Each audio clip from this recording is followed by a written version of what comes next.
You found it. Your home for the best content on your favorite team, the Fighting Tigers of LSU. Do us a favor, subscribe to the channel, leave your comments below, and be sure to smash that like button.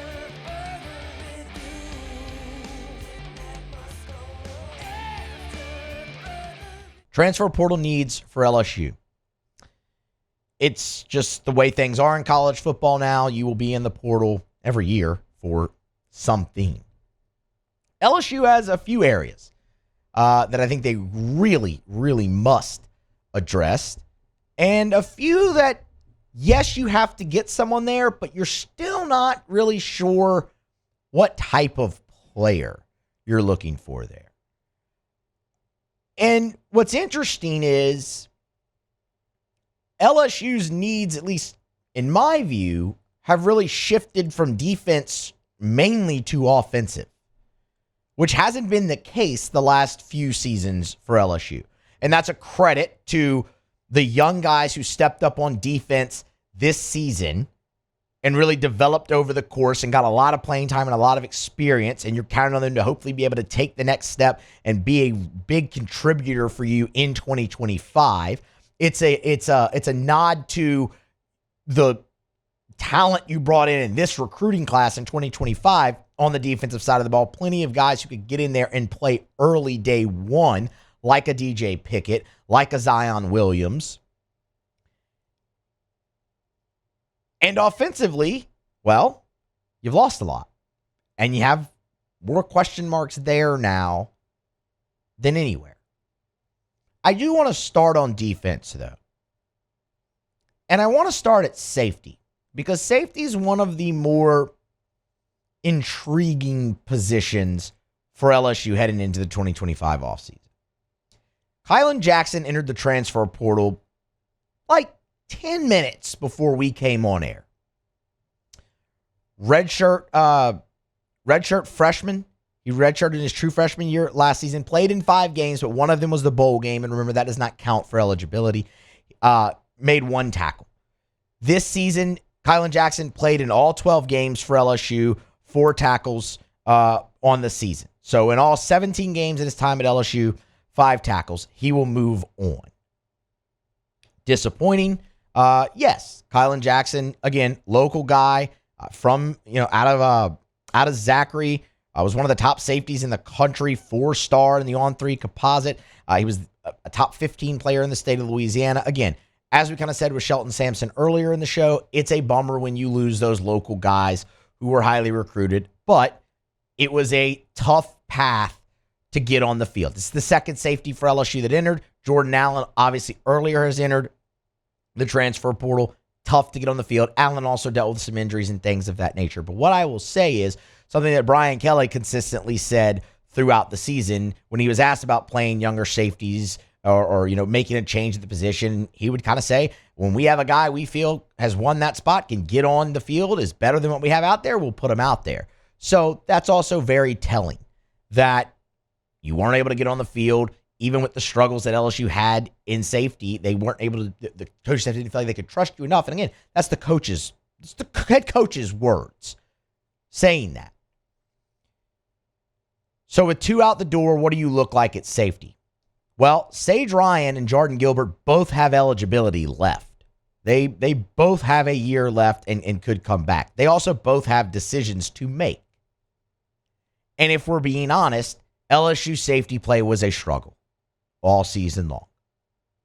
They had moments, like Sage Ryan had moments where he was really good. Jordan Gilbert had moments where he flashed, but as a whole, your safety play was not up to par. How many different conversations did we have about the safety? Brandon Taylor must have joined Matt a handful of times this season from camp through the regular season talking about what's going on at safety.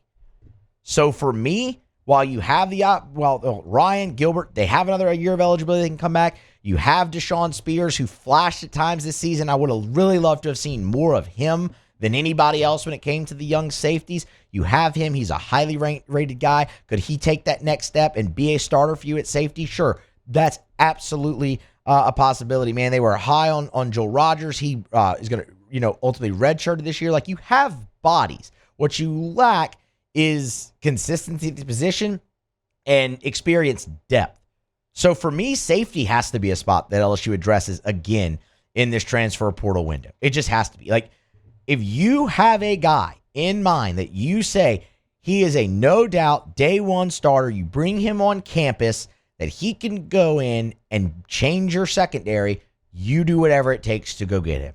Because you have to be better at safety in 25 than you were at 24. It was, I don't really think it's arguable. I think it was your weakest spot on defense this year if you're LSU. And you have to address that. You have to fix that going forward because you did take strides in other places. You know, it's funny. You look at this linebacker, you're good there. And you could get even better. We'll wait and see what Harold Perkins has to decide and what decision he makes. But, man, they are so high on Jaden Breaker and Charles Ross coming in. And, oh, by the way, you'll have the Weeks brothers backs and a third Weeks brother coming in as well. Keelan Moses coming in from this class. Like, you did work on the linebacker class here in 25. Devon Keys, Xavier Atkins, you saw them get playing. Like, you're good. You're set there. Defensive tackle was looked at such a big, need for LSU, but you're getting Jacoby and Guillory back. Man, you saw Gabe Relaford be able to slide inside, play a little bit there. You saw great things from Dominic McKinley as the year went on. Ahmed Bro.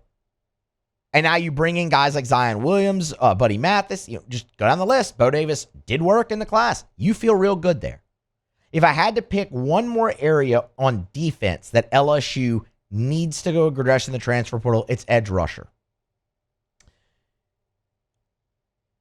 Savion Jones, Braden Swinson, out of eligibility, they're gone. And they were awesome for you this season. Deshaun Womack has hit the portal.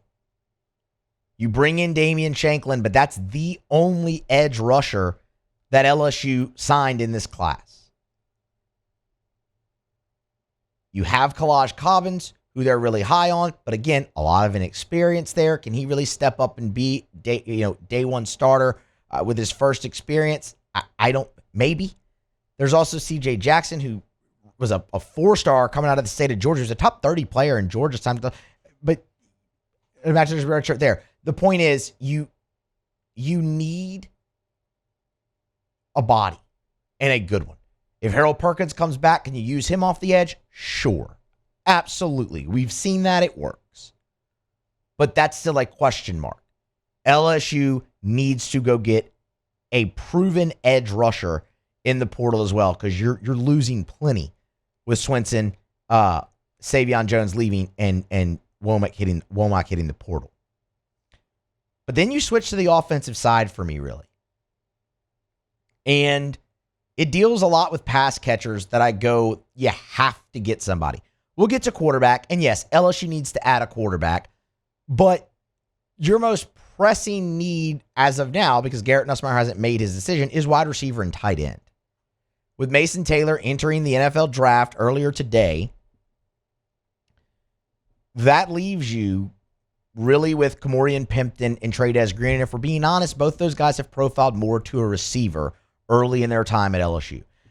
LSU moved Trey'Dez Green to receiver this season, and the same thing goes for Pimpton, and you really saw him have his best game so far in an LSU uniform against Oklahoma in the regular season finale. So you have a big hole at tight end. You bring in J.D. LaFleur in the class. That's awesome. But you need to go out and get somebody, because you need that complete tight end that Mason Taylor provided for you. The guy who was awesome in the passing game, but could also get his hands dirty and block. It's why Mason Taylor is looked at as the third best tight end in this draft and is going to be an early pick probably on day 2. The complete player that he is. So you obviously need to replace that going forward. And I don't think really the replacements on the team. You've had a lot of turnover there. Mac Markway left, right? You no longer have Connor Gilbreth. That's why the Markway thing was so big last season. You got to have something hit for you there in the portal. I think tight end is a pretty big need for LSU. Maybe you find something in the second half of the signing up period before the traditional signing day, but your best option there, transfer portal for tight end. Wide receiver, we went through this earlier. Obviously, Taylor was a huge pass catch for you. He's gone. But C.J. Daniels, portal. Shelton Sampson, portal. Kyron Lacey, eligibility, out. Aaron Anderson returning is huge. But what do you have after that? And the answer is just not much, at least not much that's proven. LSU has to go out and get a big-time playmaker in the wide receiver transfer portal, specifically a true number one. That is what you're after. Because while Garrett Nussmeier threw for a bunch of yards and had a great season and LSU's passing game was plenty productive, they did all of that without a true number one wide receiver. You had a lot of duplicates of the same guy. Kyron Lacey and C.J. Daniels were the same guy. Aaron Anderson and Xavier Thomas were the same guy. You looked all year for the guy who could take the top off the defense. You need to add that.